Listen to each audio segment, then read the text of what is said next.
The first time I saw Caradryan, I thought, "Whoa, awesome Ilven warrior! Such a cool Ilven knight!" Or in Russian tradition, Ilven Vitязь, Ilven Bogatyr.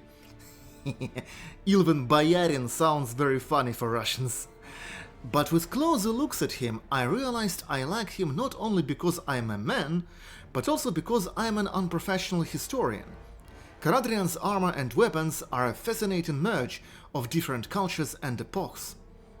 Ilven helmets in FB are clearly a fantasy variation of classical ancient Greek Corinthian type helmet.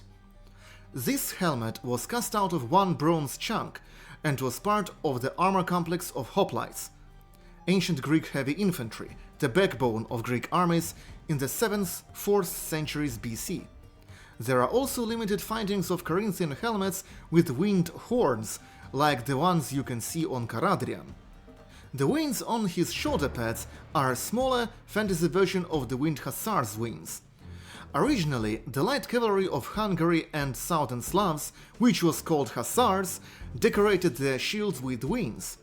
When the Polish hussars were organized as a Polish version of gendarmerie, late medieval mercenary heavy cavalry, they adopted the tradition of wings from the original hussars. Well, at least Caradryan doesn't have these wings stuck into his ass. Already great. His cuirass and plate gloves are a fantasy version of Gothic armor, a type of full plate armor used in mid-15th, mid-16th centuries. It was characterized by distinctive corrugation, which gave the armor more durability and hardness. Gothic armor was also the most mobile full-plate armor type, giving the wearer more flexibility than any other plate armor. As part of that flexibility, Gothic armor had gauntlets with separated fingers.